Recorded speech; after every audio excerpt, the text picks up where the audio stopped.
Hello vinyl community, this is Sean with another video, and for this video I'm going back to my collection, my vinyl album collection, showing them a little bit at a time, just going through the vinyl records, not the CDs. So I'm going to be starting the C's on this one, and then 5 or 6 videos later onto the D's. I'm not sure how long it'll take, I got quite a few C's, but I wanted to start this video off with Steve from All the World Stage. I think showed it, he did show it, I watched it on Sunday on his great show, Vinyl Confessions. Mark Morris, vinyl community member Mark Morris, has a great channel. Has his second Amazon book, not Amazon book, but second book available on Amazon, and it's right around $6, and I just purchased it. After I purchased it, I realized he has another, his first book is also on Amazon, so that'll be on my list for the next one. My next Amazon order will be his first book, but this one, it's poetry. It's called Blue Rooms, Selected and Recent Poems, and so I've read 8 or 9 pages. I think with poetry you're supposed to read it a little bit at a time, that's what I've been doing, and I'm not a poetry person. I think the last book of poetry I read was required reading at whatever grade it was in school, and I think it was Walt Whitman, Leaves of Grass. I'm going to say that was poetry. Famous person, Walt Whitman, but I think, pretty sure he was a poet. So that shows you how much I know when it comes to poetry. But I really enjoy this, and it makes me wonder after reading the first 8 or 9 if I'm going to start buying poetry books now, because I really enjoy it. Very thought-provoking. I guess that's what poetry is supposed to be. But show some love train for Mark. Maybe make this into a thread. Buy his book on Amazon. If you have Prime, you'll have it the next day or 2 days later, and you can show it on your next video. Really great book of poetry, and congratulations to Mark for being an accomplished author. So I'll just start off the music portion of this video with Cactus World News. It's an Irish band formed in 1982. This album came out in 1984, and it's pretty much a one and done deal for the Cactus World News. It didn't receive a whole lot of, it wasn't very successful, but it did have some critical acclaim, you know, as the years passed. I think it kind of grown in stature a little bit, although you don't really hear Cactus World News too much from anyone anymore. But the main song off this one that caught on was a little bit caught on. I remember in the 80s I liked it a lot. It was the bridge. Also Worlds Apart. I remember, I think maybe MTV had it, but I remember hearing it on the radio briefly. I remember me and my friends would play Cactus World News at the time, and so yeah, just pretty much a one and done deal for them. They had an album in 1989 that they were working on, and they actually pretty much had it complete, but it was never released until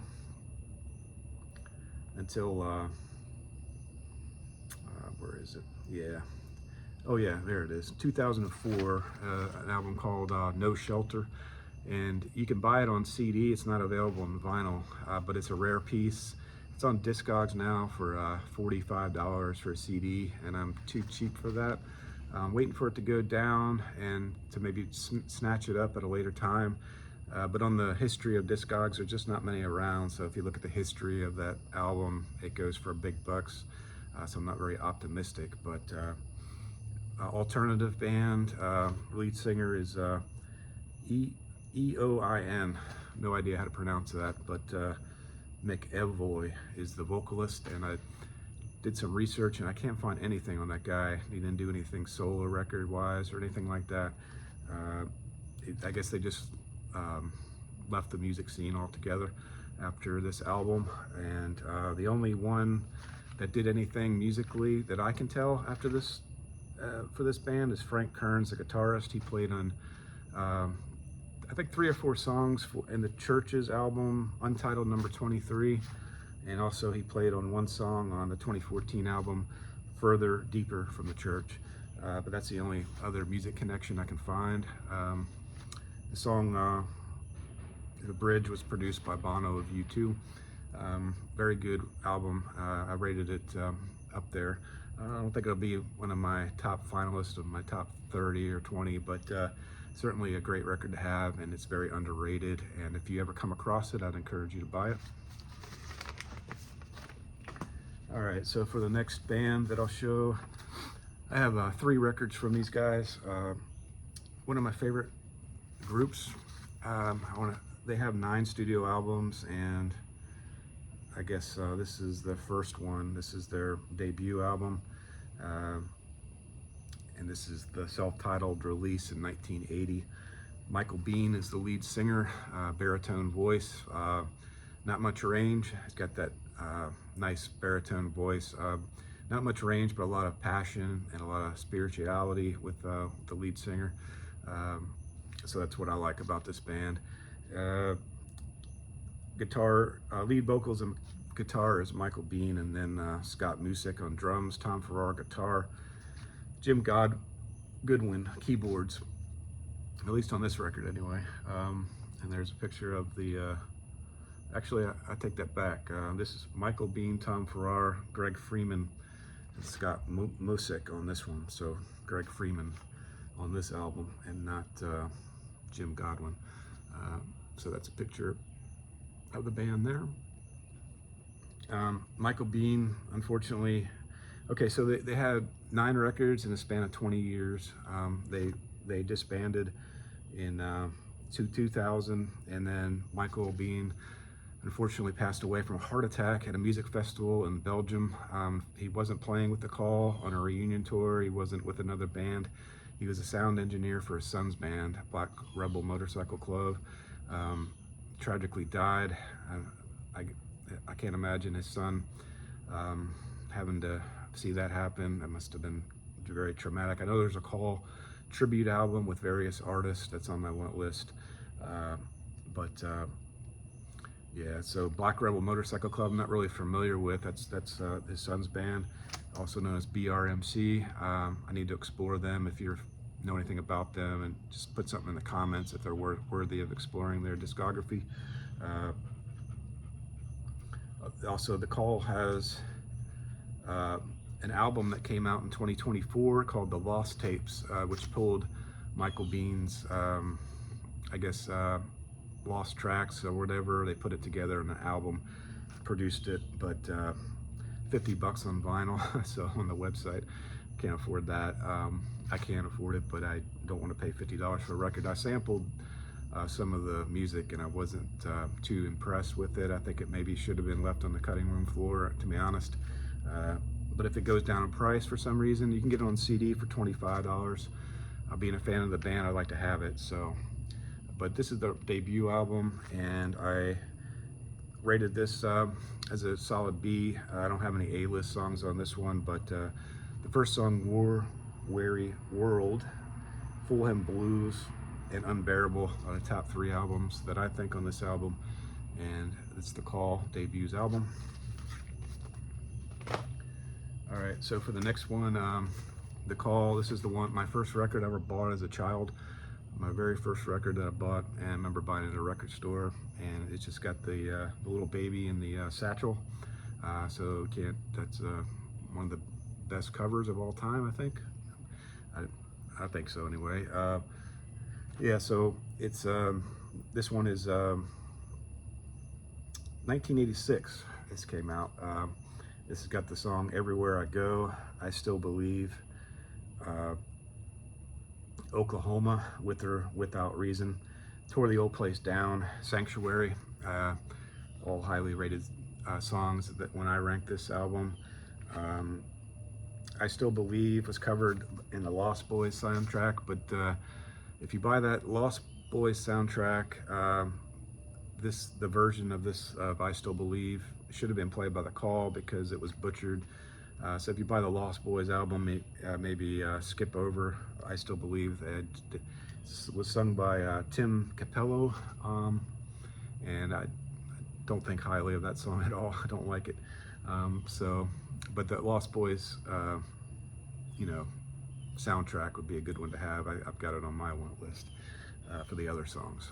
So this is This is a gold stamp promo, which means it's like $75 in value, 60 bucks. You know, it goes way up with that gold stamp. No, I'm just kidding. It doesn't do anything, I don't think. But so that's the second album I'll show, and it's Reconciled, and a great album, highly recommended. All right, so this is Michael Bean's favorite album in his 9-album catalog. Pulled from my scratch and dent section. It skips, I gotta replace it, but it's Into the Woods, and this one is pressed on high quality audiophile vinyl that skips, so I gotta probably replace it. Hype stickers, I Don't Wanna, and In the River. Indeed, let me get to the right spot. Yeah, it's I Don't Wanna, In the River, It Could Have Been Me, The Woods. Those 4 songs that start the album, you can't get any better than those. And this is my highest rated call record to date. In my collection, it just edged out Reconciled slightly.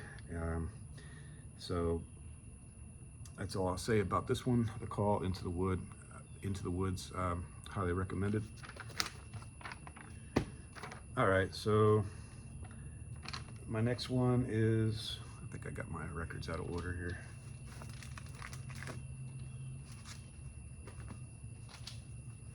Yeah, so the next one in my alphabetical list is Camper Van Beethoven,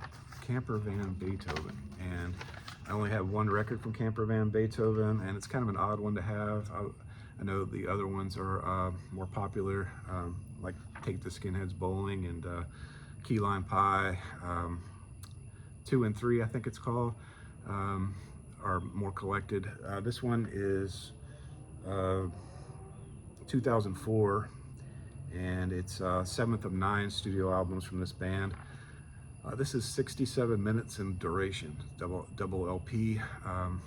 It's got a lot of instrumental songs, which normally I don't like instrumentals, but Camper Van Beethoven instrumentals, you can do a lot worse. I kind of enjoy them. Formed in Redlands, California, and then they based in Santa Cruz, and then on to San Francisco. David Lowery is the lead singer, also of Cracker. I don't have anything of Cracker either. I don't have any Cracker albums yet. I think Cracker's kind of expensive on vinyl, I want to say, if I remember correctly.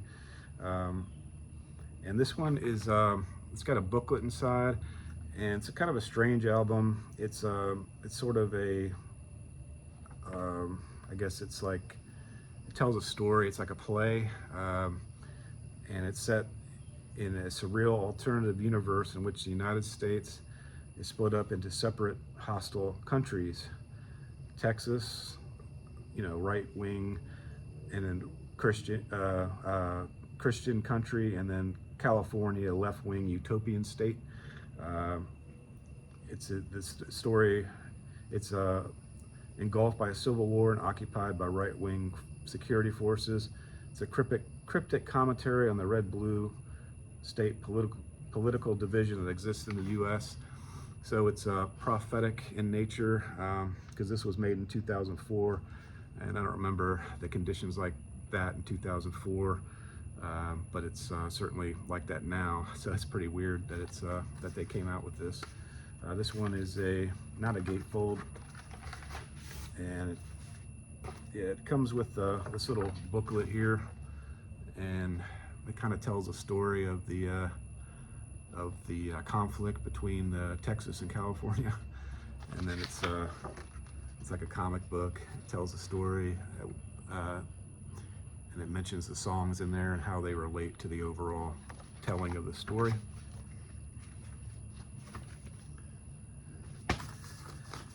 All right, so that's Camper Van Beethoven, New Roman Times, and so the next one that I'll show is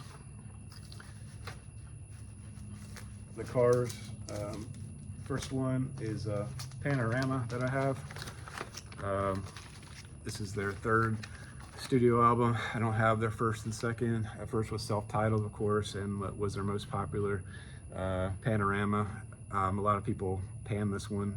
They don't rate it nearly as high as their self-titled debut. However, I like it a lot. I think it's this one. I have Heartbeat City. There's the next one I'll show. I only have 2 Cars records at this time. But this one I really enjoy. I like the lead song, the self-titled song, Panorama, and I like the Touch and Go. Of course, that was their only release that did anything on this one. Touch and Go reached 37 on Billboard, and also but did better in Canada. It was 16 in Canada charts. Also like on this album, Misfit Kid is a good song. Let's see, Getting Through I also enjoy a lot, and that's the Cars' Panorama. This one, Rick Ocasek, the lead singer, Benjamin Orr also sings on a lot of songs by the Cars. But a really good album, and I'm glad I have it in my collection. And Heartbeat City, like I said, is the other one that I'll show. My favorite song off this one is Magic. Also, it's got Drive, the Benjamin Orr sung song, which is really good. Hello Again, a lot of people, you'll probably remember that. I mean, all Cars fans love, or not love, but they know Hello Again. Also, You Might Think was a single off this one. Heartbeat City, the self-titled track from this one is outstanding. I love that one. So Cars, I want to get more in my collection. So I got 2 now, and I'm hoping to get more soon.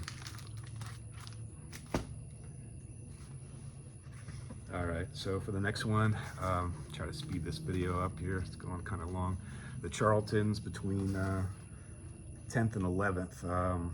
1992 release. It's the only one I have. I think the first one is called, Some Friendly, I think, Some Friendly. Those are the 2, I think, best albums by the Charlatans. I've listened to all Charlatans albums over the years, and I enjoy them all, but the first 2, I think, are definitely my favorite. So Some Friendly is a little bit pricey. I'm waiting for it to go down or reissued or something. But this one is a good one to have. It's got the, they blew up the cover, they distorted it, so it looks like kind of like crap. But then again, you know, having bananas on the cover is not a bad thing. I mean, they're nice bananas, but the original artwork is kind of sloppily blown up here. So, and pixelated bananas is the cover. And so the song off this one is Weirdo. That was kind of played back in the day. This is 1992 album. I Don't Want to See the Sounds. The first song off this one is an excellent song. Tremolo song, just a great A-list song. Can't Even Be Bothered, another A-list song. Weirdo, of course, to me is an A-list song. And then the last song, Chewing Gum Weekend, excellent song. And for this reason, out of all the records I'm showing, even the Call records, which I love, this one is the highest rated of the ones I'm showing today, in my personal opinion, of the records I'll show. And that's between 10th and 11th. Okay, all right. And my last album I bought in Germany on Christmas holiday. Went to the Christmas market in Nuremberg.